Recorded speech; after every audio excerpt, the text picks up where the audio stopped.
Tung sahur. Easy game.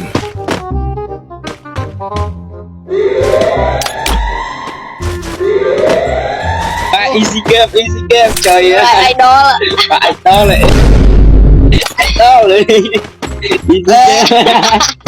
Easy game ấy. Easy game. Easy game ấy. Ô anh Long ơi. Để khám như vậy. Easy game men cô phanh phai này. Khoan Men easy game này. gì mà easy game thử. Ô bro easy game thứ hai. Mèo.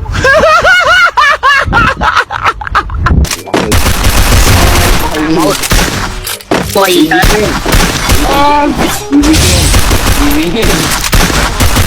Double kill. Easy game. Đậm chưa? Easy game. Tung. Ô Easy game. double kill. Nè bạn ơi.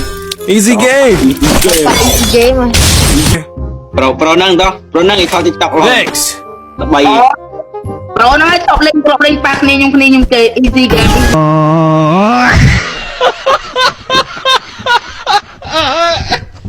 Ồ, pro năng ấy nhưng vô Về đi lên easy game ơi. nhưng mơ TikTok cho bạn đâu hay lâu tụi này. Oh my god. Wow. Pro năng ấy chất mơ. Cho mình nó Good job. Mơ TikTok cho bạn đâu nó bánh. Double kill. Đen này cái bạn lời ấy. Easy game. Ok. Ghê 10 game. Vun màu trời ơi. Ai vậy? Phải. Tung Chạm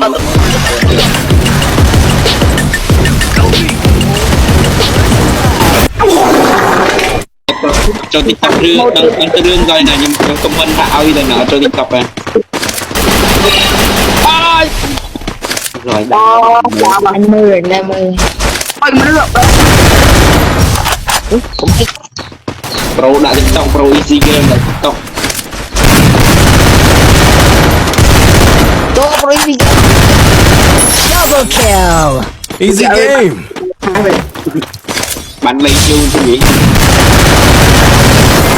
Ôi, nè bạn.